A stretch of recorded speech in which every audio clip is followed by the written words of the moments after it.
बिहार में नीतीश कुमार एक तरफ दिल्ली में अपनी सरकार की नई संभावनाएं तलाश रहे हैं, राजनीति की अपनी नई संभावनाएं तलाश रहे हैं, और दूसरी ओर बिहार में छात्र सड़कों पर हैं और उन पर लाठियां बरसाई जा रही हैं। प्रतियोगी छात्र पिछले 13 दिन से वहां पर सड़कों पर हैं। बीपीएससी परीक्षा में धांधली के आरोप लग रहे हैं, पेपर लीक के आरोप लग रहे हैं, परीक्षा दोबारा कराने की मांग हो रही है। शांतिपूर्ण प्रदर्शन कर रहे हैं, लेकिन शांतिपूर्ण प्रदर्शन पर जिस तरह से लाठियां बरसाई गई, पानी की बौछारें की गई इतनी भीषण ठंड में, वो दिखा रहा है कि सरकार कितनी संवेदनशील है। और दूसरी तरफ छात्रों की मांग रही है कि वो मुख्यमंत्री से मुलाकात कर इसके बारे में उनको अवगत कराएंगे कि क्या हो रहा है बिहार लोक सेवा आयोग में। लेकिन मुख्यमंत्री नीतीश कुमार दिल्ली में अपनी राजनीतिक संभावनाएं तलाश रहे हैं। अगले साल चुनाव में जाना है, चुनाव में वो किसके साथ गठबंधन में जाएंगे, एनडीए गठबंधन में अभी हैं लेकिन इसमें बने रहेंगे, या फिर इंडिया गठबंधन के साथ चुनाव लड़ेंगे, इन संभावनाओं को तलाश रहे हैं। छात्रों से मिलने का समय नहीं है, लेकिन सरकार की पुलिस जो है वो छात्रों पर लाठियां बरसा रही है, पानी की बौछारें कर रही है। इन सब के बीच जिस तरह से बिहार में राजनीतिक समीकरणों को लेकर संशय बना हुआ है, उसको देखते हुए ये साफ दिखाई पड़ रहा है कि बिहार में एनडीए गठबंधन सरकार जाने वाली है। इंडिया गठबंधन की सरकार वहां बन सकती है। ये अलग बात है कि मुख्यमंत्री नीतीश कुमार ही बने रहेंगे, बिल्कुल वैसे ही जैसे पिछले साल स्थितियां बदली थी। मुख्यमंत्री बने रहेंगे लेकिन गठबंधन बदल जाएगा। अमलेंदु जी, क्या यही दिखाई पड़ रहा है? हाँ। नीतीश कुमार दिल्ली में नेताओं से उनके मिलने के जो कार्यक्रम हैं, ये सारी चीजें क्या इसी का संकेत दे रही हैं? हाँ बिल्कुल समीर जी, ये सारी घटनाएं इसी का संकेत दे रही हैं और साफ साफ संकेत जो है दे रही हैं और साफ साफ संकेत पढ़े जा सकते हैं जी। और इसीलिए नरेंद्र मोदी और भारतीय जनता पार्टी की हालत भी खराब है। इस ठंड में दिल्ली का तापमान एकदम से बढ़ गया है। कल जैसे ही नीतीश कुमार दिल्ली पहुंचे हैं, उसके बाद दिल्ली में ठंड का मतलब सियासत का तापमान काफ़ी बढ़ गया। और उधर बिहार में जो है सड़कों पर बवाल हो रहा है जी। उधर बिहार में जो है छात्र जिस तरीके से सड़कों पर हैं और उन पर लाठीचार्ज हुआ है, उसको लेकर प्रियंका गांधी ने भी बहुत सवाल उठाए और कहा है कि ये डबल इंजन की सरकार जो है डबल आफत हो गई है, एक तरीके से प्रियंका गांधी ने ये कहा है। तो नीतीश कुमार भी अब ये तय कर चुके हैं कि अब उनको किसी भी हाल में अब भारतीय जनता पार्टी के साथ नहीं रहना है, नए रास्ते तलाशने के लिए वो दिल्ली में है। सूचना ये समझिए कि उनकी लालू प्रसाद यादव के साथ बातचीत हो चुकी है और लगभग बिल्कुल फाइनल स्टेज में मामला है। बस खरमास जो है खत्म होने का इंतजार किया जा रहा है, यानी कि जब मकर संक्रांति के बाद नीतीश कुमार किसी भी दिन कोई घोषणा कर सकते हैं। हो सकता है कि वो बजट सत्र जब शुरू होगा तो पहली फरवरी को जब बजट पेश किया जाएगा, उस बजट पेश होने के बाद कोई घोषणा कर दें या उससे पहले भी कोई घोषणा कर सकते हैं। लेकिन तैयारियां पूरी हैं, ये अब साफ समझ में आने लगा है। जी बिल्कुल, तैयारियां पूरी हैं और लगातार उसके संकेत मिल रहे हैं, और संकेत दोनों तरफ से मिल रहे हैं। न केवल नीतीश कुमार की ओर से संकेत मिल रहे हैं, बल्कि संकेत भारतीय जनता पार्टी की ओर से भी मिल रहे हैं। भारतीय जनता पार्टी के नेताओं ने पहले ये संकेत देना शुरू किया कि अगले साल जो विधानसभा के चुनाव होने हैं उसमें नीतीश कुमार मुख्यमंत्री के उम्मीदवार नहीं रहेंगे, यानी एनडीए गठबंधन के उम्मीदवार के तौर पर, सीएम पद के उम्मीदवार के तौर पर उनको नहीं रखा जाएगा, बिल्कुल वैसे ही जैसे महाराष्ट्र में हुआ।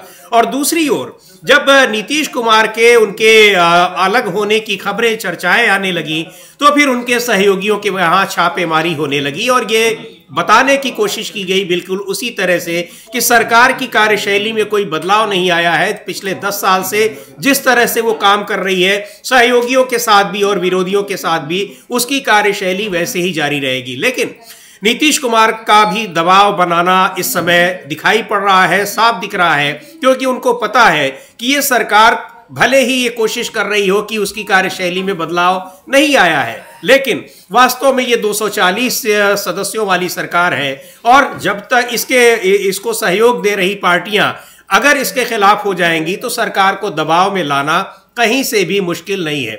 तो इस दबाव का नतीजा है कि लगातार ये नीतीश कुमार दबाव बनाने की कोशिश कर रहे हैं कि उन्हीं के नेतृत्व में चुनाव लड़ा जाए, लेकिन बीजेपी के तमाम नेता, उसमें राष्ट्रीय नेता भी शामिल हैं और बिहार प्रदेश के नेता भी शामिल हैं, वो कोशिश में लगे हैं कि अगली बार भारतीय जनता पार्टी का ही मुख्यमंत्री बने, भले ही एनडीए की सरकार बने और नीतीश कुमार के साथ चुनाव लड़ा जाए।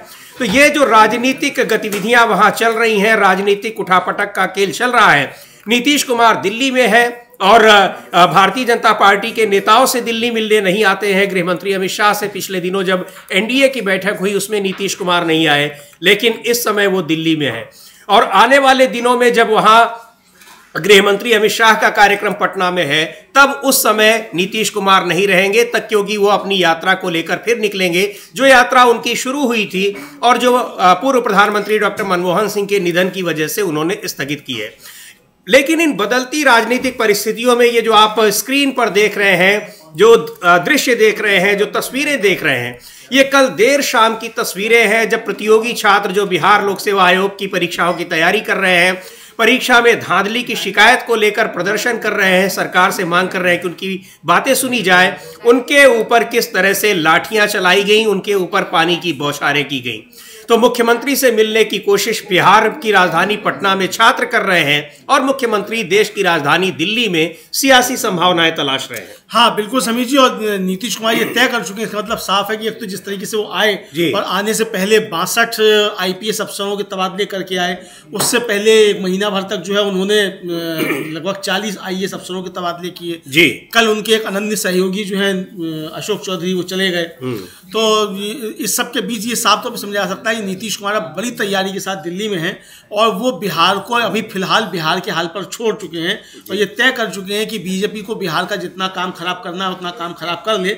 नीतीश कुमार अब बीजेपी के साथ नहीं रहेंगे, क्योंकि ये सारी चीज़ें जो इसकी तरफ साफ इशारा कर रही हैं कि बिहार को बीजेपी किस तरीके से बर्बाद कर रही है। नीतीश कुमार अब ये समझ चुके हैं कि नीतीश कुमार का निर्वाह जो है वो भारतीय जनता पार्टी के साथ लंबे समय तक नहीं चल पाएगा, तो वो अब तैयारी कर रहे हैं। जी बिल्कुल, और इन छात्रों के समर्थन में लगातार वहां आंदोलन कर रहे हैं छात्र। पिछले 13 दिनों से आंदोलन कर रहे हैं, 18 दिसंबर से ही, क्योंकि बिहार लोक सेवा आयोग की जो परीक्षा हुई है उसमें तमाम तरह की धांधली के आरोप लग रहे हैं। हालांकि बिहार लोक सेवा आयोग यानी बीपीएससी का कहना है कि कोई धांधली नहीं हुई है, लेकिन छात्र तमाम दस्तावेजों के साथ उसको बता रहे हैं कि धांधली हुई है और परीक्षा दोबारा कराई जाए।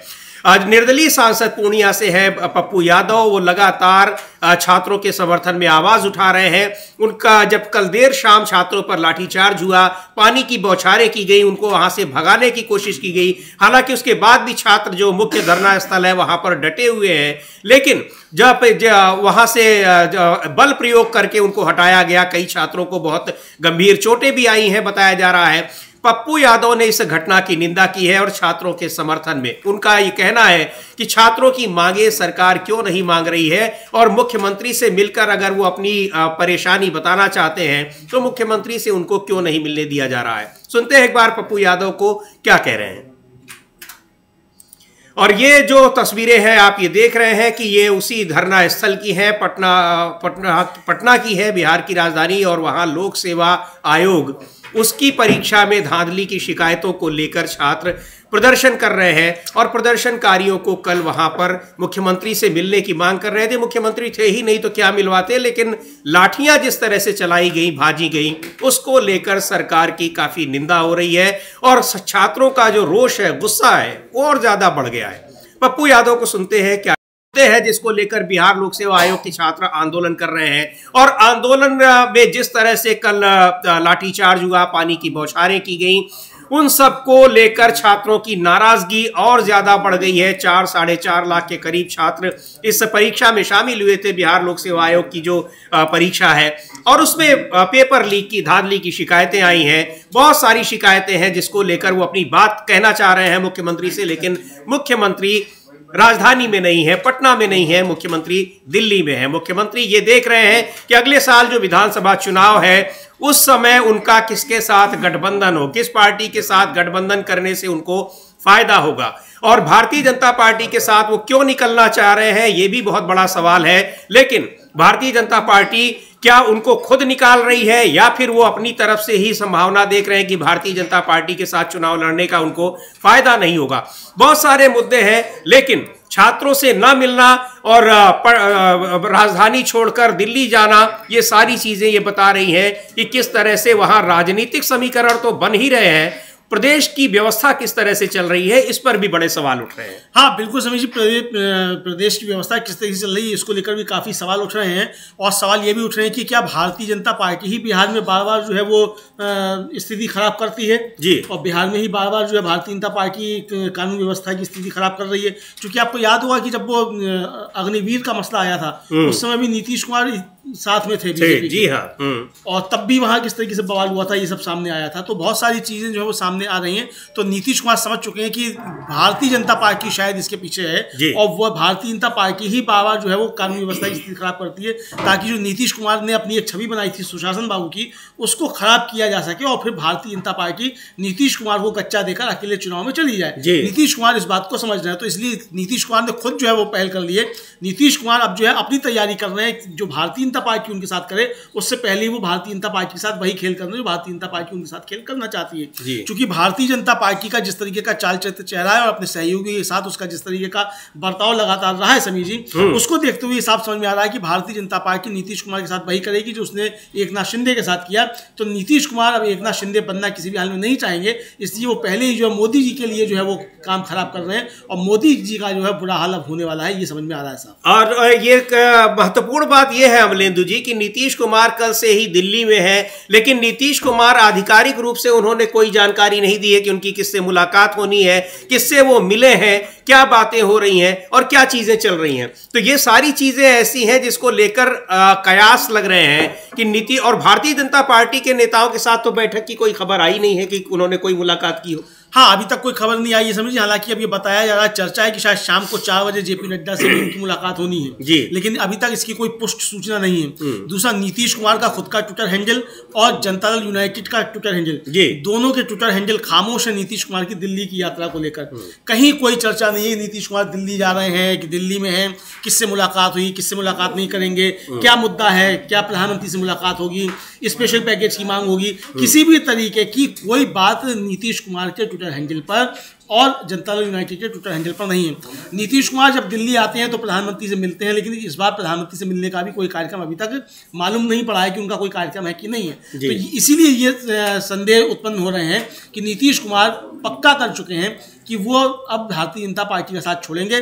और खबरें जो आ रही हैं कि वो जिस तरीके से डॉक्टर मनमोहन सिंह के परिजनों से मिले, उसके बाद खबरें ये आ रही हैं कि वो कांग्रेस के और नेताओं से भी मिलेंगे और दिल्ली में वो अब फील्डिंग कर रहे हैं, तो यहाँ से फील्डिंग करके तभी अब वो बिहार लौटेंगे वापस, ये सूचनाएं मिल रही हैं। और महत्वपूर्ण बात ये जो आपने जिक्र किया कि नीतीश कुमार का जो ट्विटर हैंडल है और जनता दल यूनाइटेड का जो आधिकारिक ट्विटर हैंडल है, दोनों में नीतीश कुमार की दिल्ली यात्रा में और किनसे मुलाकातें हो रही हैं उसके बारे में कोई अपडेट नहीं है। लेकिन अमलेंदु जी, क्या जिस तरह से छात्रों के ऊपर लाठियां बरसाई जा रही हैं, छात्रों का आंदोलन चल रहा है, उसको लेकर कोई उनके ट्विटर हैंडल पर या पार्टी के ट्विटर हैंडल पर कोई चीजें दिखाई पड़ रही हैं, या छात्रों को कुछ आश्वासन देने की कोशिश की जा रही है कि उनके साथ सरकार बातचीत करने को तैयार है? नहीं समझिए, अभी तक मेरी नज़र में तो नहीं आया कि मतलब कि नीतीश कुमार का कोई की तरफ से कुछ आया हो या उनकी पार्टी की तरफ से आया हो कि वो छात्रों से मुलाकात करेंगे या छात्रों से बातचीत करेंगे और जो लाठीचार्ज हुआ है छात्रों का उसको लेकर कुछ आया हो। इस तरीके की कोई भी सूचना उनके ट्विटर हैंडल पर नहीं है नीतीश कुमार के, और जो जनता यूनाइटेड है उसके ट्विटर हैंडल पर भी उनकी जो है वो कोई इस बात की सूचना नहीं है। और उनकी प्रगति यात्रा का जो है 27 दिसंबर का पड़ा हुआ है। डॉक्टर मनमोहन सिंह के लिए उनकी श्रद्धांजलि 27 दिसंबर को पड़ी हुई है। जनता यूनाइटेड की तरफ से भी पड़ी हुई है। प्रगति यात्रा का संशोधित यात्रा कार्यक्रम जो है वो बताया गया है कि किस तरीके से उनकी यात्रा स्थिर हो गई है। डॉक्टर मनमोहन सिंह को याद करते हुए जनता यूनाइटेड ने ट्वीट किया है और फिर एक वीडियो जारी किया गया है, बिहार में बहार हो फिर से नीतीश कुमार हो। ये जनता यूनाइटेड की तरफ से 28 दिसंबर को किया गया है। IT हब के रूप में विकसित होगा दरभंगा, ये जनता यूनाइटेड की तरफ से किया गया है। लेकिन छात्रों की चर्चा, छात्रों के आंदोलन की चर्चा, उनकी जो मांग है उसकी कोई चर्चा नहीं, उसकी कोई चर्चा नहीं है, किसी भी तरीके की कोई चर्चा नहीं है। नए साल में 3 लाख लोगों को नौकरी मिलेगी, ये भी बताया गया है। बाढ़ से बचाव के लिए बिहार तैयार है, ये भी बताया गया है। और पूर्व IAS अधिकारी और आचार्य कुणाल किशोर को श्रद्धांजलि दी गई है और सशक्त महिलाओं से बिहार सशक्त बन रहा है, ये भी बताया गया है। तो तमाम मिलाकर तमाम मुद्दे हैं, तमाम बातें हैं जिनकी चर्चा उनके आधिकारिक ट्विटर हैंडल पर की गई है, उसके बारे में बात की गई है। लेकिन पिछले 13 दिनों से छात्र आंदोलन कर रहे हैं। 18 18 दिसंबर से ही लोक सेवा आयोग की कार्यशैली के खिलाफ जिस तरह से पेपर लीक हुआ है उसके खिलाफ, लेकिन उसके बारे में कोई भी बात नहीं कही गई है। छात्र मुख्यमंत्री से मिलकर अपनी बात रखना चाहते हैं, मुख्यमंत्री दिल्ली में है और छात्रों को जो ये मांग कर रहे हैं, शांतिपूर्ण प्रदर्शन कर रहे हैं, उनको वहां से खदेड़ने के लिए लाठीचार्ज किया जा रहा है, पानी की बौछारें उनके ऊपर की जा रही हैं और इस भीषण ठंडी में उनको भगाने के लिए उनके ऊपर पानी डाला जा रहा है। तो ये जो अपनी कार्य संस्कृति है वो दिखा रही है वहां की एनडीए सरकार नीतीश कुमार की बिहार में छात्रों के खिलाफ, और छात्रों के आंदोलनों को इसी तरीके से कुचलने की, उनको खत्म करने की, कमजोर करने की कोशिश की जाती है। कई परीक्षाएं हुई जिनमें लगातार इस तरह की धांधली के आरोप आए, छात्र दोबारा परीक्षा की मांग कर रहे हैं, बीपीएससी की परीक्षा की, लेकिन उस मांग को नहीं माना जा रहा है और सरकार और आयोग, लोक सेवा आयोग दोनों सुनने को भी तैयार नहीं है।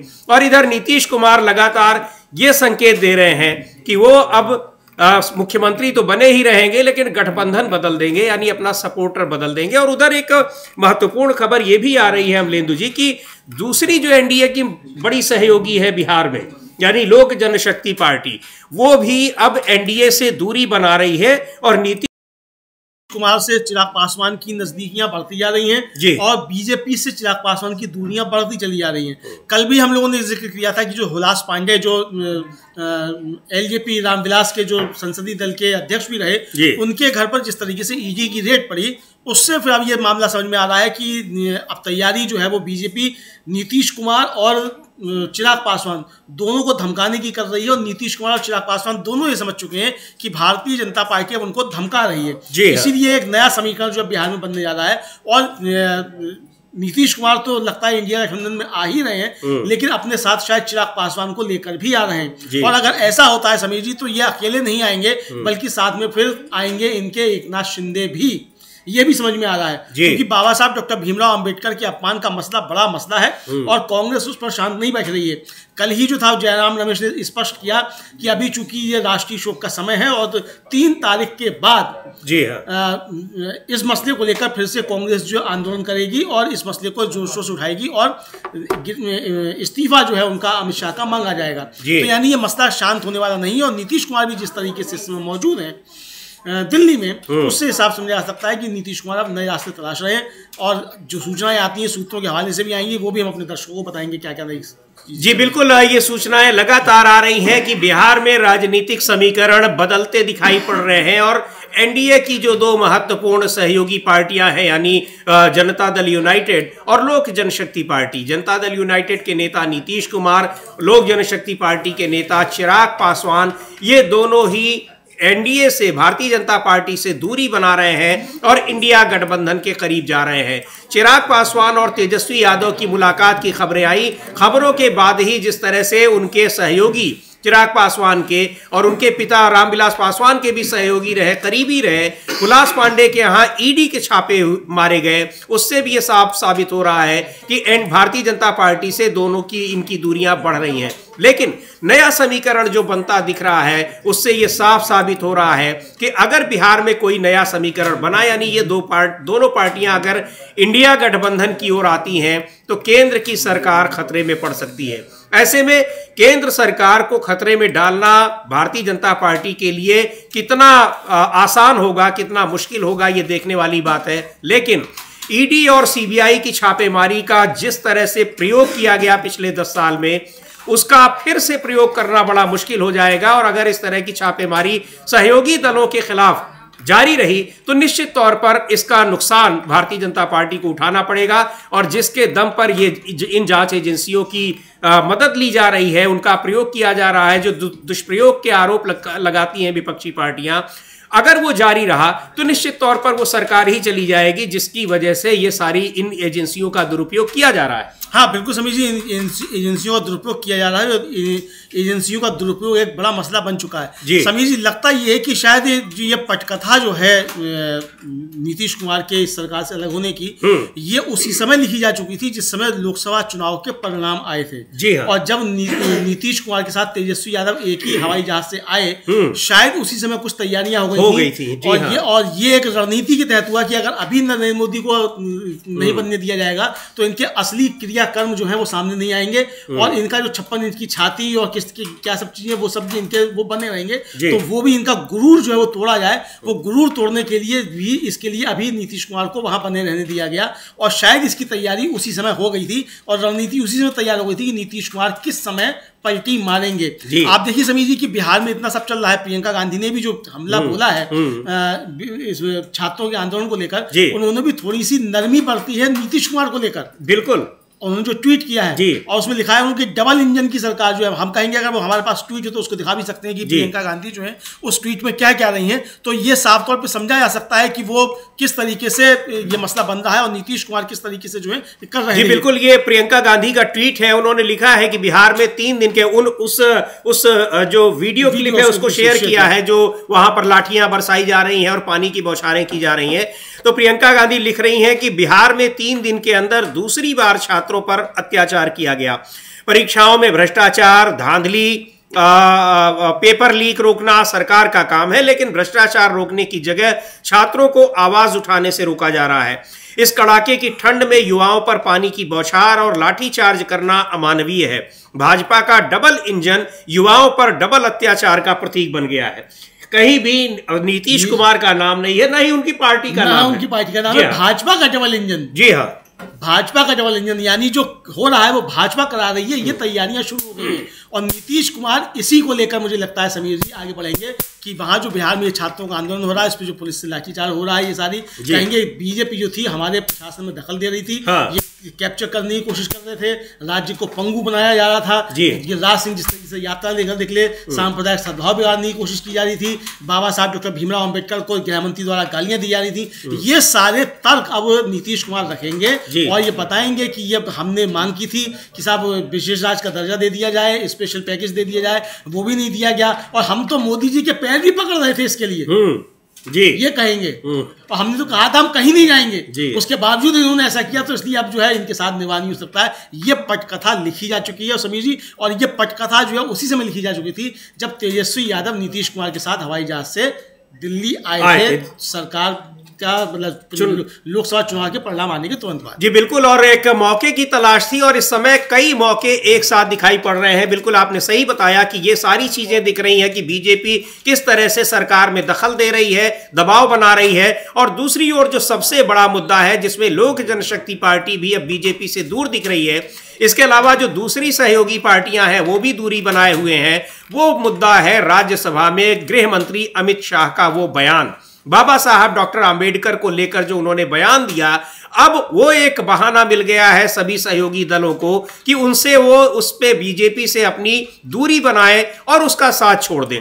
एनडीए की बैठक बुलाई थी इसी मुद्दे पर पिछले दिनों गृह मंत्री अमित शाह ने 25 दिसंबर को, जिसमें एनडीए के तमाम नेता हालांकि मौजूद रहे, लेकिन नीतीश कुमार की गैर मौजूदगी चर्चा में रही और यह साफ हो गया उससे, और उसमें बैठक इसीलिए बुलाई गई थी कि इस मामले में गृह मंत्री अमित शाह के पक्ष में सारे सहयोगी दल बोले, लेकिन किसी सहयोगी दल के का बयान नहीं आया उनके पक्ष में, और यहां तक कि नीतीश कुमार उसमें पहुंचे नहीं।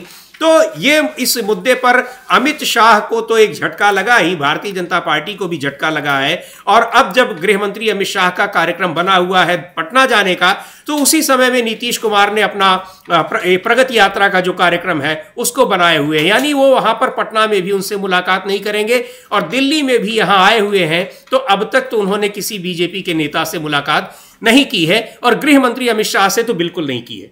हाँ बिल्कुल बिल्कुल, गृह मंत्री अमित शाह से मुलाकात भी नहीं हुई है, और सबसे बड़ी बात यह समझिए कि जो एनडीए की बैठक बुलाई गई थी उस एनडीए की बैठक में नीतीश कुमार नहीं पहुंचे, और नीतीश कुमार जो 25 दिसंबर को बैठक थी नहीं पहुंचे, 29 दिसंबर को नीतीश कुमार दिल्ली पहुंच गए। जी हाँ। और नीतीश कुमार दिल्ली पहुंचे तो नीतीश कुमार का अभी तक कोई ऐसा कार्यक्रम नहीं आया है कि जिसमें बताया गया हो कि वो प्रधानमंत्री से मिलने वाले हैं, कि अमित शाह से मिलने वाले हैं, कि जेपी नड्डा से मिलने वाले हैं। अभी तक कोई ऑफिशियल इसकी सूचना नहीं है। उनका ट्विटर हैंडल भी इस पर खामोश है और जनता दल यूनाइटेड का ट्विटर हैंडल भी इस पर खामोश है। जो भी सूचनाएं आ रही है वो सूत्रों के हवाले से आ रही है कि शायद आज 4 बजे जेपी नड्डा से मुलाकात कर सकते हैं। और इधर आज जैसा आपने बताया कि अमित शाह जब जाएंगे दिल्ली तब नीतीश कुमार दिल्ली में नहीं होंगे, तो ये भी तैयारियां हो गई, यानी नीतीश कुमार के साथ आमना सामना नहीं हो। इसका मतलब समीर जी ये साफ समझा जा सकता है कि नीतीश कुमार अब किसी भी तरीके से अमित शाह के साथ या मोदी के साथ दिखना नहीं चाहते हैं। वो समझ रहे हैं कि मोदी और नीतीश के साथ दिखने का मतलब है कि बड़ा नुकसान नीतीश कुमार का हो जाएगा अगर वो मोदी और नीतीश के साथ दिखाई देंगे। तो इसलिए अब तैयारियां शुरू हो गई हैं और ये सारे जो एक तरीके से कहा जाए कि नीतीश कुमार को पलटी मारने के अवसर जो है ये खुद भारतीय जनता पार्टी ने ही उपलब्ध कराए हैं। खासतौर से प्रधानमंत्री नरेंद्र मोदी और गृह मंत्री अमित शाह ने ये अवसर उपलब्ध कराए नीतीश जी बिल्कुल। और नीतीश कुमार के पास ये मौका है जिसको जाहिर सी बात है कि मौके पर ही वो चौका लगाने की कोशिश कर रहे हैं। एक तो बड़ा मौका ये है कि जिस तरह से बाबा साहब डॉक्टर आंबेडकर के अपमान का मामला है, और दूसरा ये है कि सरकारी जो काम है और जिस तरह से सरकार चल रही है उसमें उनके पास ये मौका है कि भारतीय जनता पार्टी का किस तरह से हस्तक्षेप हो रहा है। और लेकिन इसके पीछे जो सबसे बड़ी बात है, ये तो उनके मौके हैं, लेकिन जो सबसे बड़ी बात दिखाई पड़ रही है कि भारतीय जनता पार्टी के नेताओं ने उनको संकेत दे दिया है कि वो चुनाव के बाद यानी विधानसभा चुनाव के बाद उनका वही हश्र होना है जो महाराष्ट्र में एकनाथ शिंदे का हुआ और उनकी पार्टी का हुआ। तो जनता दल यूनाइटेड के भी तमाम नेता इस मामले में नीतीश कुमार के ऊपर दबाव बना रहे हैं कि भारतीय जनता पार्टी के साथ अगर फिर से वो चुनाव लड़े विधानसभा का तो अगली बार उनकी पार्टी का अस्तित्व कहां चला जाएगा, ये बहुत मुश्किल होगा इसके बारे में कुछ भी कहना।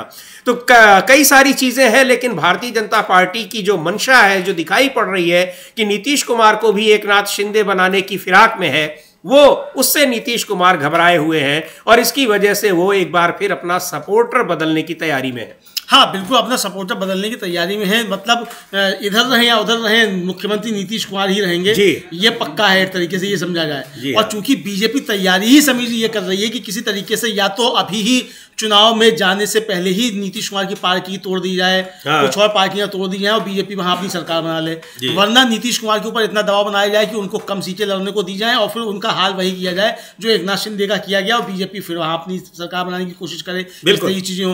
तो यानी नीतीश कुमार के कंधों पर चढ़कर ही भारतीय जनता पार्टी राजनीति करना चाहती है, जैसे उसने एकनाथ शिंदे के कंधों पर चढ़कर की और फिर एकनाथ शिंदे का जो हश्र किया वही नीतीश कुमार का हश्र कर दे। तो नीतीश कुमार एकनाथ शिंदे नहीं है, ये भारतीय जनता पार्टी को समझना पड़ेगा।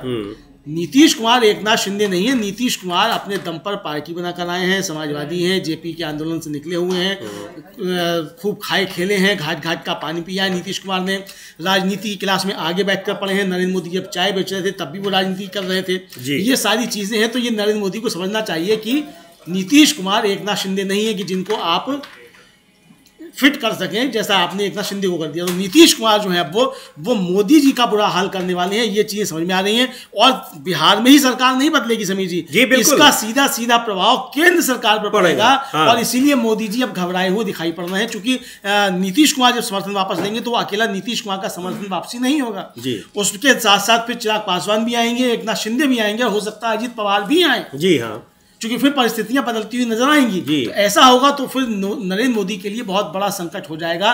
और अगर बजट सत्र में ये हुआ तो बजट पेश ही नहीं हो पाएगा, बजट गिरेगा तो सरकार गिर जाएगी, और बजट से आने से पहले हुआ तो बजट पेश ही नहीं हो पाएगा। इस तरीके की चीजें दिख रही है। यानी कि हम लोग ये मानकर चल सकते हैं समीर जी कि मई महीने में हमको नई सरकार केंद्र में देखने को मिल सकती है, मार्च अप्रैल में लोकसभा चुनाव हो सकते हैं। इस तरीके की चीजें भी तैयार हो रही है। जी बिल्कुल, क्योंकि बहुमत से मुश्किल से 22-23 सीटें ज्यादा है, 22-23 सीटें भी ज्यादा। जी हाँ समीर जी, जो वन नेशन वन इलेक्शन पर मतदान हुआ उसमें तो 269 पे रह गया पूरा गठबंधन। बीजेपी के खुद ही 20 सांसद नहीं आए। बिल्कुल, दरअसल मामला ये है अमलेदु जी की जो सबसे बड़ी बात है और जिसका खौफ है भारतीय जनता पार्टी के भीतर, वो ये है कि गृह मंत्री अमित शाह के इस बयान ने भारतीय जनता पार्टी के भीतर भी एक बगावत की स्थिति पैदा कर दी है। तमाम नेता इस बयान के खिलाफ है और उसमें भारतीय जनता पार्टी का साथ वो खुद नहीं दे रहे हैं। एक तो वन नेशन वन इलेक्शन की बात है, लेकिन हम लोगों ने देखा जब पार्लियामेंट में इस मुद्दे पर इंडिया गठबंधन के प्रदर्शन के उस विरोध में या उसके खिलाफ खुद भी प्रदर्शन कर रहे थे, तो उसमें सहयोगी दलों के तो सांसद नदारत थे ही, भारतीय जनता पार्टी के भी सांसद बड़ी संख्या में नदारत थे उसमें। यानी इस मुद्दे पर पार्टी के भीतर भी बगावत की स्थिति बनी हुई है।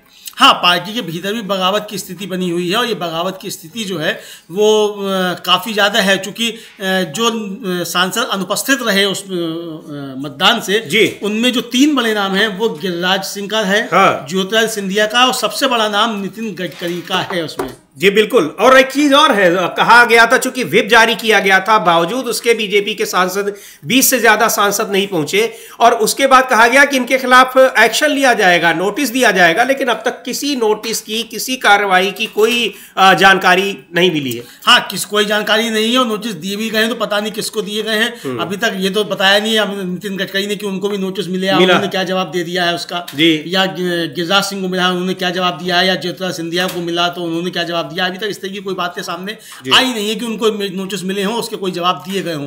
तो नोटिस दिए किस दिए गए हैं ये चीज़ें समझ में आ रही हैं समीर जी। तो ये साफ समझा जा सकता है कि भारतीय जनता पार्टी के अंदर भी सब कुछ ठीक ठाक नहीं।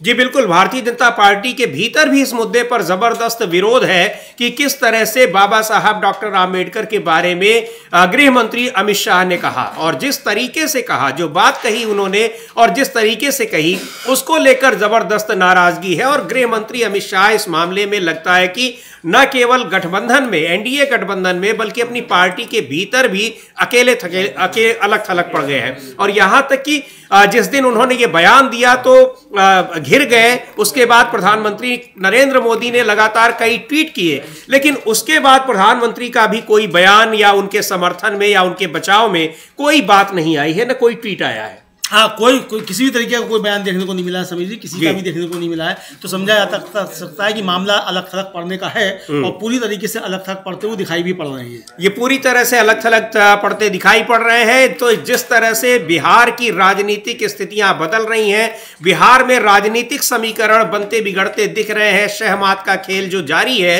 शहमात का खेल इसलिए कि एक तरफ जो सहयोगी पार्टियां हैं भारतीय जनता पार्टी की, वो उससे अलग हटने की कोशिश कर रही हैं, और दूसरी तरफ उन्हें अपने साथ बनाए रखने के लिए भारतीय जनता पार्टी की केंद्र सरकार ईडी और दूसरी जांच एजेंसियों का सहारा ले रही है। वो साफ दिखाई पड़ रहा है।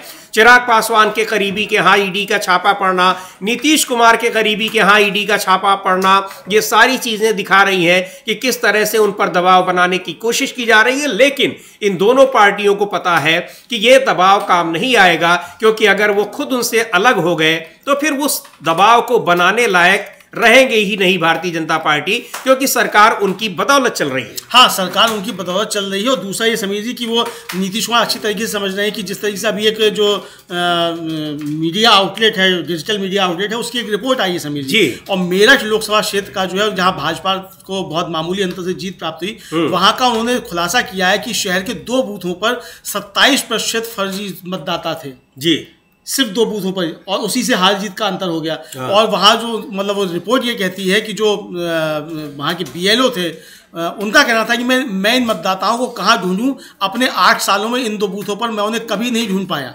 बूथ संख्या 304 की बीएलओ जो है पूनम अग्रवाल, उनकी भी ऐसी चिंताएं थी। यानी बीएलओ जो है वो कह रहे हैं कि ये मतदाता कहाँ से आ गए, मैं इनको कहाँ से ढूंढूं, 8 साल में मैंने इनको देखा ही नहीं, और वो वोट पड़ गए, और सांसद जीत के आ गए भारतीय जनता पार्टी के। तो नीतीश कुमार ये समझ रहे हैं कि भारतीय जनता पार्टी अगर सरकार में शामिल रहेगी नीतीश कुमार के साथ, तो यही खेल भारतीय जनता पार्टी बिहार में करेगी, और फिर दूध में से मक्खी की तरह नीतीश कुमार को निकाल बाहर करेगी, और एकनाथ शिंदे वाला हाल नीतीश कुमार का कर दिया जाएगा। तो नीतीश कुमार जिनकी एक लंबी पारी है, और जैसा हम लोगों ने कल भी कहा था कि नीतीश कुमार के जो मित्र हैं लालू प्रसाद यादव, उन्होंने भरी लोकसभा में कहा था कि हमारे मित्र नीतीश कुमार यहाँ बैठे हुए, इनके पेट में दांत हैं। तो नीतीश कुमार के पेट के दांत मोदी जी के गिनना मुश्किल है, उनके असंभव है। जी बिल्कुल। और ये जो चीजें हैं कि जो मेरठ की चर्चा अभी अमलेंदु जी कर रहे हैं कि वहां पर मतदाता ऐसे जोड़ दिए गए जिनका नाम पता कुछ है ही नहीं, और मतदाताओं का नाम जोड़ने और हटाने का जो काम करने वाले लोग हैं, यानी बीएलओ जो कर्मचारी हैं, वो खुद ही कह रहे हैं कि हम तो उनको जानते ही नहीं है। दिल्ली विधानसभा में अब चुनाव हो रहे हैं, दिल्ली विधानसभा में भी अब उसकी शुरुआत हो चुकी है। लगातार अरविंद केजरीवाल प्रेस कॉन्फ्रेंस करके कह रहे हैं कि वहां भी मतदाताओं के नाम बड़ी संख्या में जोड़े जा रहे हैं, और ऐसे मतदाताओं के नाम हटाए जा रहे हैं मतदाता सूची से जो कि जो गैर भाजपा पार्टियों के वोटर हैं, यानी आम आदमी पार्टी के वोटर हैं या कांग्रेस के वोटर हैं, जिसके भी हैं। तो ये बड़े आरोप लग रहे हैं जिसमें कि चुनाव आयोग किस तरह से सरकार से और भारतीय जनता पार्टी से मिलकर सरकार के फेवर में, भारतीय जनता पार्टी के फेवर में काम कर रहा है। महाराष्ट्र में भी इस तरह के तमाम शिकायतें आई, वो शिकायतें सुप्रीम कोर्ट तक पहुंची हैं, हरियाणा में भी आई और अब दिल्ली में उसकी शुरुआत हो रही है। और इसी की आशंका नीतीश कुमार को है कि यही सारा खेल बिहार में भी होना है। और पिछले चुनाव में तो चिराग पासवान की पार्टी को यह आरोप लगा कि उनकी पार्टी ने जो सारे सीटों पर कैंडिडेट खड़े किए उसके पीछे भी भारतीय जनता पार्टी थी ताकि नीतीश कुमार की सीटें कम आ जाएं। हुआ भी वही, और अब नीतीश कुमार को लग रहा है कि पूरी तरह से उनकी पार्टी को खत्म करने की कोशिश की जा रही है। इन आशंकाओं के बीच अब नीतीश कुमार ही एक ऐसा झटका देने की तैयारी में है कि बिहार की तो उनकी सरकार अपनी बनी रहेगी, लेकिन केंद्र की एनडीए सरकार चली जाएगी और बिहार में भी एनडीए सरकार, इंडिया गठबंधन की सरकार बन जाएगी। हाँ, बिल्कुल समीर जी लग रहा है। और जिस तरीके से जो हम लोगों ने प्रियंका गांधी का भी समीर जी दिखवाया था जी ट्वीट की, प्रियंका गांधी जो कर रही है, कह रही हैं वो भी डबल इंजन की बीजेपी सरकार को दोष दे रही है। जी हाँ, यानी डबल इंजन की सरकार जो है उसके लिए बताया जा रहा है कि डबल इंजन की सरकार जो बिहार में सब कुछ गड़बड़ कर रही है। यानी नीतीश कुमार की जो बैठकें हो रही हैं, जिनकी चर्चा नहीं हो रही है, वो खबरें आम नहीं हो रही हैं, पब्लिक में नहीं आ रही हैं कि वो इंडिया गठबंधन के नेताओं के साथ बैठकें कर रहे हैं, उनका असर दिखने लगा है। हाँ, वो असर दिखने लगा है। और निश्चित तौर पर समीर जी की कुछ ना कुछ उनकी इंडिया गठबंधन के लोगों से मुलाकात हुई है। और इसी के बाद आप देखिए किस तरीके से, अच्छा पप्पू यादव की हम लोगों ने बाइट सुन, भाई पप्पू यादव भी फायर है प्रशांत किशोर पर जबरदस्त। नीतीश कुमार को वो भी थोड़ा सा बचाते हुए दिखाई पड़े। एक बार सुनते हैं कि किस तरह से राज्यपाल से मुलाकात की है पप्पू यादव ने, और उन्होंने कहा है कि जो बीपीएससी की परीक्षा जिसके खिलाफ धांधली को लेकर छात्र आंदोलन कर रहे हैं, उस परीक्षा को दोबारा कराया जाए। ये पप्पू यादव ये मांग कर रहे हैं। कल जबरदस्त तरीके से आंदोलन कर रहे छात्रों के खिलाफ कार्रवाई हुई है, पुलिस ने लाठी डंडे बरसाए हैं, पानी की बौछारें की हैं, उसके खिलाफ जबरदस्त गुस्सा और ज्यादा बढ़ गया है। 18 दिसंबर से ही छात्र आंदोलन कर रहे हैं, अपनी मांगों को लेकर वो आंदोलन कर रहे हैं, परीक्षा दोबारा कराने की मांग कर रहे हैं, मुख्यमंत्री से मिलने की मांग कर रहे हैं। लेकिन मुख्यमंत्री दिल्ली में राजनीतिक संभावनाएं तलाश रहे हैं। मुख्यमंत्री हैं लेकिन वो अपना गठबंधन बदलने की तैयारी में है कि किस गठबंधन के साथ अगले चुनाव में वो जाएंगे। तो यहाँ पर छात्र अपनी परीक्षा की तैयारी, यानी अपनी परीक्षा को लेकर परेशान है, और नीतीश कुमार भी अपनी परीक्षा को लेकर परेशान है कि जिस परीक्षा में उनको अगले चुनाव में जाना है। इन सब के बीच जिस तरह से जो चुनाव में धांधली की शिकायतें आ रही हैं, चुनावी प्रक्रिया पर सवाल उठ रहे हैं, और मतदाता सूचियों में गड़बड़ी की शिकायतें हो रही हैं, उनको लेकर भी नीतीश कुमार परेशान हैं कि भारतीय जनता पार्टी उनके साथ भी अब यही करेगी जो दूसरे जगहों पर कर रही है, जिसके आरोप लग रहे हैं। अरविंद केजरीवाल लगातार आरोप लगा रहे हैं कि यहां मतदाता सूचियों में हर एक विधानसभा क्षेत्र में 7,000, 8,000, 10,000 मतदाता नए जोड़े जा रहे हैं और तमाम मतदाता गायब किए जा रहे हैं, उनके नाम मतदाता सूचियों से हटाए जा रहे हैं। कई सीटों पर उन्होंने ये आरोप लगाए हैं। तो दिल्ली में राजनीतिक हलचल बढ़ती चली जा रही है। कई आरोप आम आदमी पार्टी लगा रही है और भारतीय जनता पार्टी के नेताओं पर ये आरोप भी लग रहे हैं, और वो तमाम चीजें दिखाई भी पड़ रही हैं कि कैसे मतदाताओं को पैसे बांटे जा रहे हैं। अभी चुनाव की घोषणा नहीं हुई है, लेकिन पैसे बांटे जा रहे हैं और उनके पहचान पत्र रखे जा रहे हैं। सुनते हैं क्या कह रहे हैं अरविंद केजरीवाल, किस तरह से केंद्र सरकार पर आरोप लगा रहे हैं। फिर तो चुनाव कराने का कोई मतलब नहीं रह जाएगा जब एक एक विधानसभा क्षेत्र में 8-8, 10-10 हजार नए वोटर जोड़े जा रहे हैं और जिनका कोई अता पता नहीं है। यही आरोप महाराष्ट्र में, हरियाणा में लगे और भी कई आरोप लगे। यानी पूरी चुनावी प्रक्रिया इसीलिए संदेह के घेरे में है। लगातार ये सवाल उठ रहे हैं और यही आशंका नीतीश कुमार को भी है कि बिहार में भी यही होने वाला है, जिसकी वजह से अब वो नए राजनीतिक समीकरण तलाश रहे हैं। बिहार में भले ही वहां पर छात्रों के आंदोलन को से निपटने के लिए, छात्रों के आंदोलन को दबाने के लिए छात्रों पर लाठियां बरसाई जा रही हैं। तमाम विपक्षी पार्टियां इसकी निंदा कर रही हैं। पप्पू यादव को हमने सुना किस तरह से वो तो छात्रों के आंदोलन के साथ लगातार बने हुए हैं। निर्दलीय सांसद है पूर्णिया से, बिहार के पूर्णिया से। और यहां प्रियंका गांधी ने भी ट्वीट किया है उसको लेकर। कांग्रेस पार्टी के राष्ट्रीय अध्यक्ष मल्लिकार्जुन खड़गे ने भी ट्वीट किया है। पहले बताते हैं कि उन्होंने अपने इस ट्वीट में लिखा क्या है, क्या कहा है और किस तरह से सरकार की निंदा की है। लेकिन इसमें यह भी दिखाई पड़ रहा है कि बिहार में जो राजनीतिक समीकरण बनते बिगड़ते बढ़ते दिख रहे हैं, उसकी दिशा किस तरफ जा रही है, इन ट्वीट्स के जरिए ये चीज भी सामने आ रही है। मल्लिकार्जुन खड़गे लिखते हैं कि बीपीएससी अभ्यर्थियों पर बिहार की एनडीए सरकार द्वारा बर्बरता पूर्वक लाठीचार्ज व अमानवीय अत्याचार पेपर लीक और धांधली को छिपाने के लिए किया गया है। युवाओं पर तानाशाही का डंडा चलाकर उनके मनोबल को तोड़ने का प्रयास बेहद शर्मनाक व निंदनीय है। भाजपा वालों ने पूरे देश में पेपर लीक माफिया का जाल बिछा रखा है, जिससे युवाओं का भविष्य बर्बाद हो रहा है। पिछले 7 सालों में 70 से अधिक पेपर लीक हुए हैं। बीपीएससी परीक्षा में 3,28,000 युवाओं का भविष्य अधर में लटका हुआ है। जब धांधली पकड़ी जाती है तो भाजपा निर्लज्जता से इनकार करती है या युवाओं पर लाठियां बरसाकर उनका मुंह बंद करवाना चाहती है।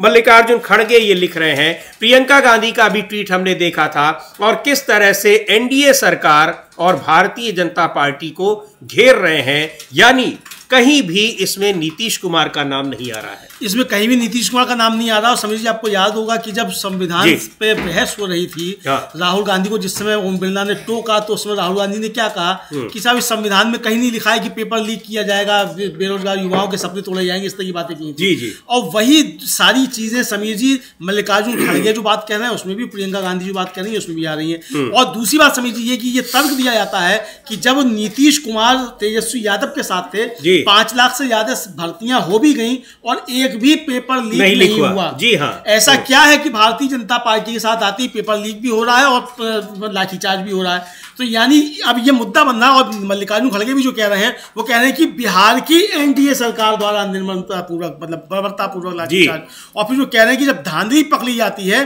तो भाजपा निर्लज्जता से इनकार करती है, युवाओं पर लाठियां बरसाकर उनका मुंह बंद करवाना चाहती है। भाजपा करवाना चाहती है और एक लाठियां भाजपा करवाती है और भाजपा वालों ने पूरे देश में पेपर लीक माफिया का जाल बिछा रखा है। अमलेंदु जी, जो तमाम पेपर लीक में जो पकड़े जा रहे हैं, जो एजेंसियां पकड़ी जा रही हैं, सबके कनेक्शन गुजरात से, सबके गुजरात से, ये भी बहुत गंभीर मसला है। सबके गुजरात से, उत्तर प्रदेश से लेके और बिहार तक और जहां भी सब है, सबके कनेक्शन गुजरात से हैं। और यहाँ तक कि सेंटर की भी परीक्षा पेपर लीक हो रही है उसमें भी गुजरात से सारे कनेक्शन है। तो यानी गुजरात से एक बड़ा कोई गिरोह जो है वो पेपर लीक कराने वाला चल रहा है और सारे ठेके जो गुजरात के लोगों को दिए जा रहे हैं। इसलिए गुजरातियों के खिलाफ जो है, मतलब इसके लिए नरेंद्र मोदी को श्रेय दिया जाना चाहिए कि भारत के ही एक प्रांत के खिलाफ पूरे देश भर में किस तरीके से एक आक्रोश जो है वो पनप रहा है। जी बिल्कुल, आक्रोश पनप रहा है। और जो इस पूरे प्रकरण के लिए जिस तरह से, और अब नीतीश कुमार भी जिस तरह से दिल्ली में तमाम नेताओं से मुलाकात कर रहे हैं, चक्कर लगा रहे हैं,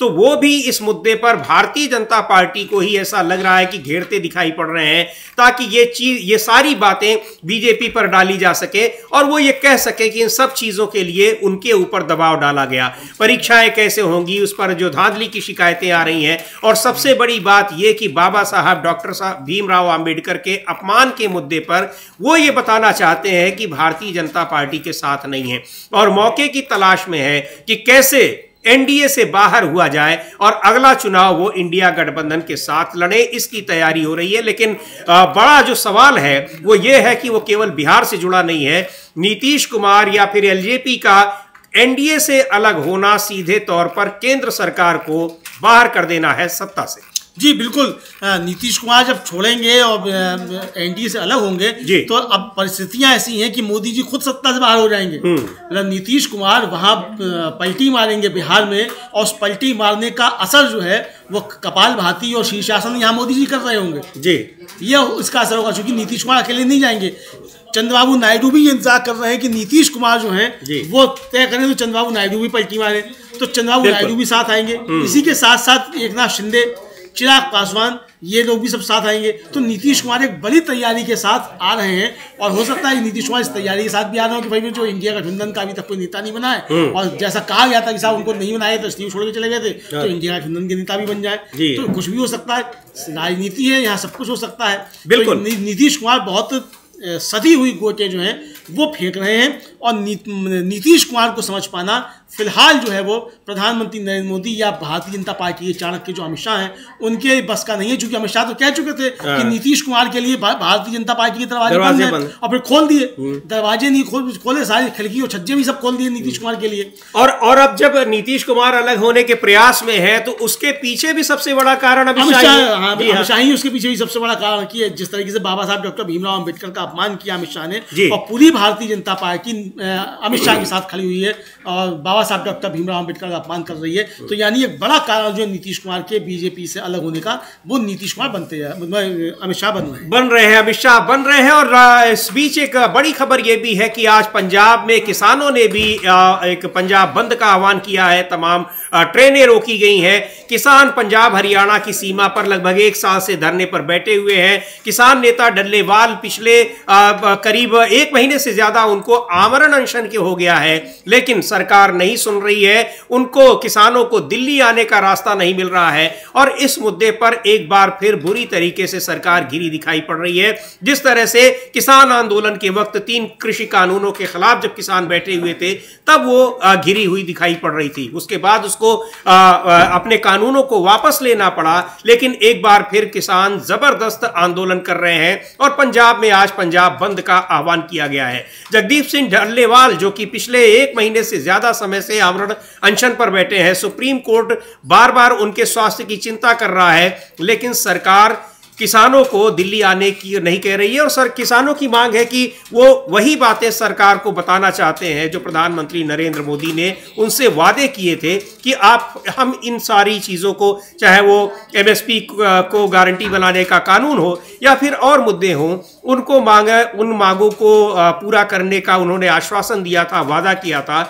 उन वादों की याद दिलाने के लिए किसान दिल्ली आना चाहते हैं, लेकिन उनको रोका जा रहा है। उनके ऊपर भी कई बार लाठीचार्ज और पानी के बौछारें की गई, वापस करने की कोशिश की गई। आज उन्होंने पंजाब बंद का आह्वान किया हुआ है। हाँ, पंजाब बंद का आज किसानों ने आह्वान किया हुआ है और पंजाब बंद के आह्वान के साथ साथ जो है शुरू हो चुका है। समीर जी, वहाँ ट्रेनें रोकी जा रही हैं और पंजाब में किसानों के समर्थन में वहाँ की जनता ने भी उनका साथ दिया है। बसों ने जो अपनी हड़ताल की है, बस मालिकों ने बंद है और बाजार बंद है। यानी पंजाब के किसानों को पंजाब की जनता का जबरदस्त समर्थन मिल रहा है और जो सरवंत सिंह पंढेर किसान नेता है उन्होंने इसके लिए पंजाब की जनता का शुक्रिया भी अदा किया है। और समीर जी, सवाल जो उठ रहे हैं वो सुप्रीम कोर्ट के ऊपर भी उठ रहे हैं कि सुप्रीम कोर्ट जो है वो ये तो कह रहा है कि साहब इनको जबरदस्ती अस्पताल में भर्ती कराओ, लेकिन जिस कारण से डल्लेवाल अनशन कर रहे हैं उस कारण पे सुप्रीम कोर्ट सरकार को आदेश देने की स्थिति में नहीं, खामोश है। यानी एक तरीके से देखा जाए तो क्या सुप्रीम कोर्ट के ऊपर भी मोदी जी का दबाव कुछ काम कर रहा है क्या? इस तरीके के सवाल भी उठ रहे हैं, क्योंकि ये हमारा सवाल नहीं है, किसान नेताओं ने ही खुद सवाल उठाए हैं। जी बिल्कुल, किसान नेताओं ने सवाल उठाए हैं और आज पूरे पंजाब में बंद का आह्वान किया गया है। किसान नेता डल्लेवाल की हालत लगातार खराब होती जा रही है। पिछले 1 महीने से ज्यादा का वक्त हो गया है जब वो धरने पर, आमरण अनशन पर बैठे हुए हैं और सुप्रीम कोर्ट भी उस पर चिंता जता चुका है। लेकिन बिल्कुल सही कह रहे हैं अमलेंदु जी की सुप्रीम कोर्ट ने उस मामले में कोई संज्ञान नहीं लिया है कि वो आमरण अनशन पर बैठे क्यों हैं। और किसान लगभग 1 साल से आंदोलन कर रहे हैं, दिल्ली आने की कोशिश कर रहे हैं, लेकिन उनको पंजाब हरियाणा की सीमा पर ही रोका गया है। तो ये बहुत सारी चीजें हैं जिसको लेकर किसान आंदोलन कर रहे हैं और किसानों के मुद्दे पर सरकार एक बार फिर बुरी तरह से घिरी नजर आ रही है। लेकिन जिस तरह से पूरी चुनावी प्रक्रिया को हैक करने का, चुनावी प्रक्रिया को में धांधली के आरोप लग रहे हैं, चुनाव आयोग विपक्ष के निशाने पर है, धांधली के आरोप उस पर लग रहे हैं, सरकार के साथ मिलकर विपक्ष के खिलाफ काम करने और बीजेपी के साथ काम करने का आरोप लग रहा है। नीतीश कुमार भी उन आशंकाओं से घिरे हुए हैं। बीजेपी के नेताओं की मंशा को वो समझ गए हैं कि वो बिहार विधानसभा चुनाव में जो अगले साल होने वाले हैं उसमें उनके साथ, उनकी पार्टी के साथ क्या करना चाहती है। तो अब नीतीश कुमार एक बार फिर पलटने के मूड में दिखाई पड़ रहे हैं, उसके संकेत साफ मिल रहे हैं और केवल संकेत ही नहीं मिल रहे हैं। बिहार में छात्रों के आंदोलन की कांग्रेस पार्टी और विपक्षी पार्टियों ने जिस तरह से निंदा की है उसमें नीतीश कुमार के लिए एक सॉफ्ट कॉर्नर साफ दिखाई पड़ रहा है और ये साफ पता चल रहा है कि कांग्रेस के और आरजेडी के नेताओं के साथ केवल बैठकें ही नहीं हुई हैं बल्कि बहुत सारी चीजें तय हो चुकी हैं। हाँ बिल्कुल, बहुत सारी भी चीजें तय हो चुकी हैं और ये सूचना ये मिल रही है समीर जी कि जब नीतीश कुमार डॉक्टर मनमोहन सिंह के घर पहुंचे तो वहां शायद कुछ कांग्रेस के नेता जो थे वो अंदर मौजूद थे पहले से ही। इधर उनके समर्थक भी जो है, जो खासतौर से सबसे ज्यादा मुखर समझे जाते थे, अशोक चौधरी, वो एकदम खामोश है नीतीश कुमार के दिल्ली दौरे को, वरना अशोक चौधरी कुछ ना बोले ऐसा नहीं समझा जा सकता। तो अशोक चौधरी कहाँ चले गए ये समझ में ही नहीं आ रहा है। दूसरा, किस तरीके से संजय झा जो उनके कार्यकारी अब तो अध्यक्ष हैं, जी हाँ सॉरी, तो जो है वो भी खामोश है। इधर ललन सिंह जो है, जो खूब बोला करते हैं, वो भी खामोश है। केसी त्यागी कुछ नहीं बोल रहे हैं, यानी सारे लोग जो है, अच्छा प्रवक्ता जो नीरज कुमार है वो भी कुछ नहीं बोल रहे हैं। तो ये सारे लोग जिस तरीके से खामोश दिखाई पड़ रहे हैं और डॉक्टर मनमोहन सिंह के घर जाकर नीतीश कुमार ने किससे क्या बातें की हैं, ये सब बातें समझ में नहीं आ रही है, निकल कर बाहर नहीं आ रही हैं। प्रधानमंत्री से मिलने का उनका कोई कार्यक्रम है कि नहीं है, अभी तक कोई इसकी ऑफिशियल जानकारी कम से कम हमको नहीं है समीर जी।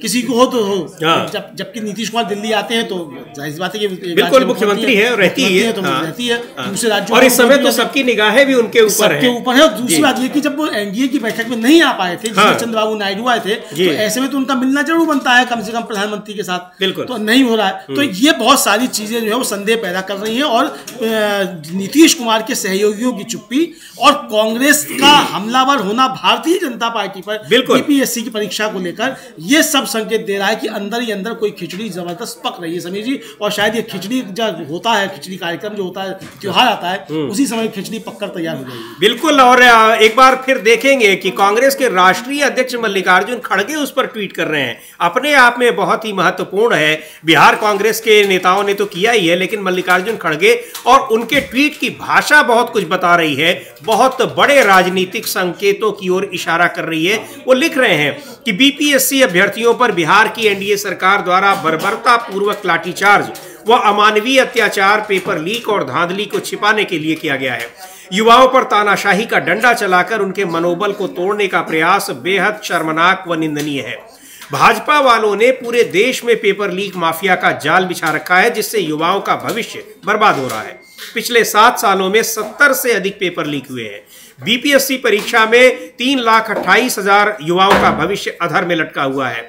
जब धांधली पकड़ी जाती है तो भाजपा निर्लज्जता से इनकार करती है या युवाओं पर लाठियां बरसाकर उनका मुंह बंद करवाना चाहती है।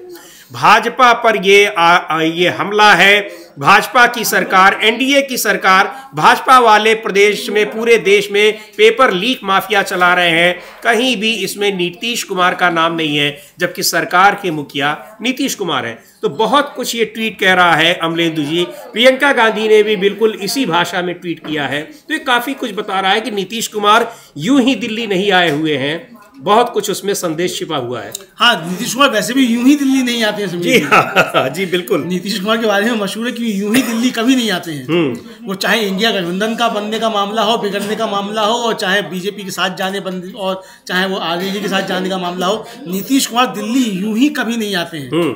तो अब नीतीश कुमार दिल्ली आए हुए हैं तो दिल्ली जो है वो घबराई हुई दिखाई पड़ रही है। और ये साफ समझा सकता है कि नीतीश कुमार के दिल्ली आने से प्रधानमंत्री नरेंद्र मोदी का बुरा हाल है, क्योंकि नीतीश कुमार जब पलटी मारेंगे तो उसका असर सिर्फ बिहार की सरकार पर नहीं होगा, केंद्र की सरकार पर भी होगा। और जैसा हमने कहा कि अगर खिचड़ी का जो पर्व आता है, यानी मकर संक्रांति आती है, अगर तब ये खिचड़ी बनकर तैयार होती है तो बजट पेश ही नहीं हो पाएगा। इस सरकार का दूसरा बजट जो है वो पेश नहीं हो पाएगा।